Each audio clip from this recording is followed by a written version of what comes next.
Hello, people of the internet. My name is Chainling. You can call me Chain. Welcome to my channel. I am a VTuber, artist, illustrator, animator, content creator.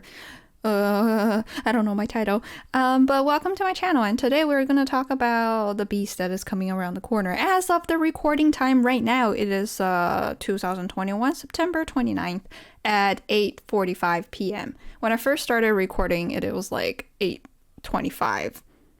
But I've re-recorded this so much because I get sidetracked so much that this is the fourth time I'm recording this. I hope this one goes through. This really shows that I should write a script or in point form or something, but I'm getting off track again. Anyways, we're gonna talk about the beast that is around the corner. The most fearsome, the most exciting, the most biggest event of the art community annually. Inktober or Drawtober or OC-tober or Comic-tober or Watercolor-tober or Painting-tober, whatever people call it these days. I'm just gonna call it Tober for the ease of things. So the challenge month of Tober started off with Inktober, started off by Jake Parker, which is to draw one ink drawing every day, and it expanded, grew beyond recognition.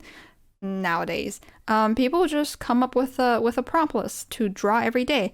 Some people even draw every other day. Some people draw once a week, and everyone sort of just want to somewhat participate in the biggest event of the year because our community is so uneventful sometimes, which is kind of like a good thing because we don't get that much drama.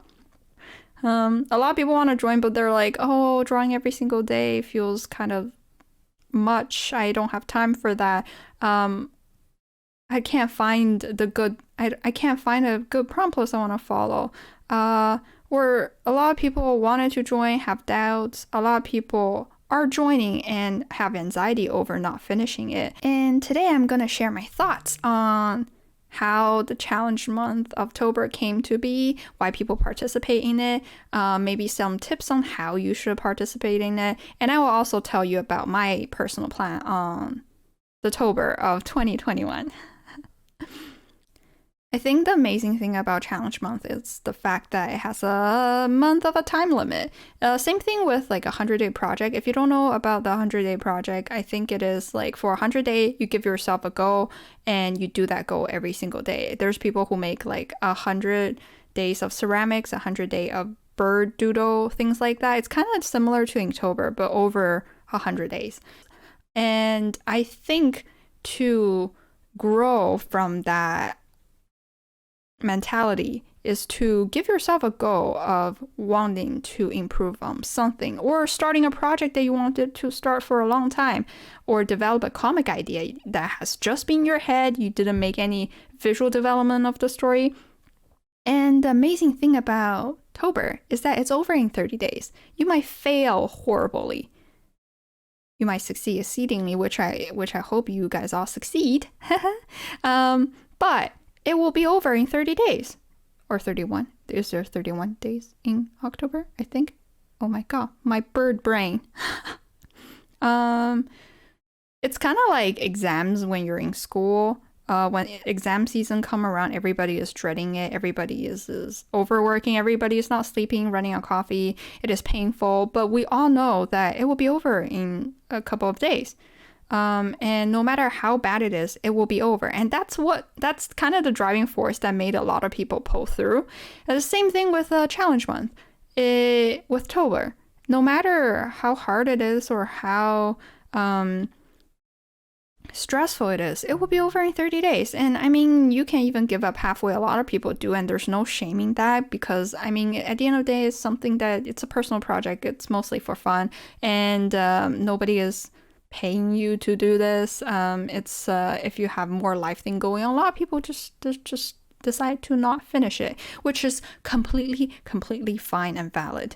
But I find the amazing thing about Tobers, and if you do Tober by setting a achievable goal, is that it actually forces you to break down your bigger goal into smaller achievable steps. In terms of goal, we all being teach, the SMART goal making, the like SMART, goal making. But a lot of time we don't really follow it because it is so easy to be like, oh, my goal this year is to be better at drawing. Or if you're more specific, be better drawing anatomy. Or if you're even more specific and smarter, it will be better at drawing hands.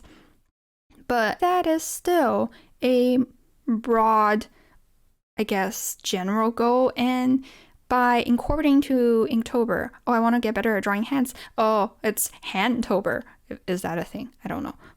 If, for example, it's Handtober, I'm going to draw a hand every day. I'm going to give it a theme, a witch's hand, a scientist's hand, and the focus will be on the hand, and you get better at drawing hands and putting more characteristic into hands even, because most people focus on stylizing faces, and not actually a lot of people focus on stylizing other body parts.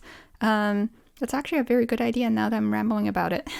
If anybody want to take that idea, feel free. By doing Handtober, you're already breaking down the goal of, oh, I want to get better at drawing hands into very small actionable steps. And when you achieve those steps, even you might not have been the greatest artist at drawing hand, you will improve. And most of all, you will achieve a challenge. And that in itself is very, very satisfying. And even if you didn't achieve it, for example, you only did half of it, drawing 15 days of hands is a lot. I would say it's a lot, and it will push you, kickstart your direction in improving drawing hands. For example, another example would be someone who wants to work on a comic idea they had for a long time, but it's just being their head. And what they can do is come up with a list of prompts that might inspire them to draw their OCs interacting with each other. And through those days, they could develop how their OC look like, what the world around them to look like. It might even inspire more details in their backstory, in how they interact with each other. And finally, maybe after the Tober is over, they can actually start doing their comic. And I think that is the wonderful thing about doing Tober. And that's why I feel like everyone should maybe consider doing it, of course, unless you absolutely just have no time. Me, myself, I have sat down for the past few days and thought about what my big goal, overall thing that I want to improve on is. And I found that it is background and storyboarding. I've been drawing a lot of characters. Usually when you do Inktober stuff, you want to do characters because you want to share on social media, and generally character stuff get way more clicks. Just being honest here, character stuff get way more clicks and likes and retweet, whatever, shares. That makes sense. People like looking at characters.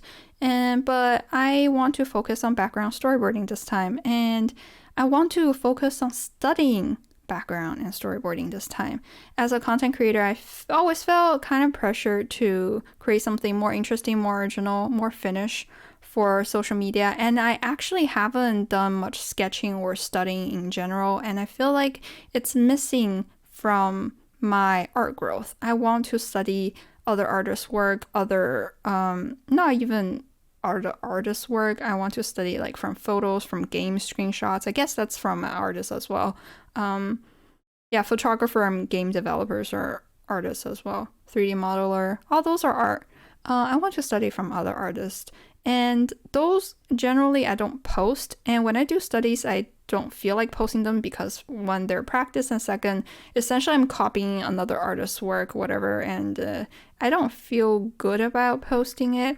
So, but now I stream. I can make it like art study with me and stream the process. By the way, if you want to watch my stream, I stream on twitch.tv/Chainlin, QIANLIN. Wink, wink, wink, wink. I can't actually wink, but just pretend I'm winking. Once I came up with the idea of doing a sequence study of a shot from animation, or doing a background study from either a photograph or a game screenshot, I have to think about how much time I actually have. And it is something I encourage all of you to think about before you make big goals. How much time do you actually have?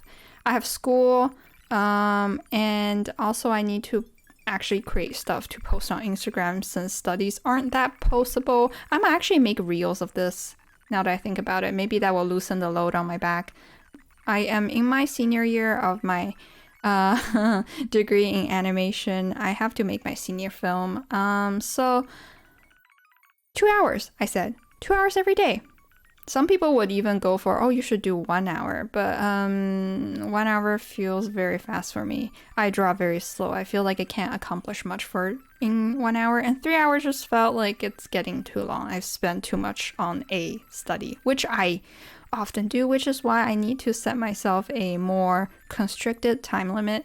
So 2 hours every day. 2 hours every day. I'm gonna do either a study of a background or a study of a storyboarding sequence, or both.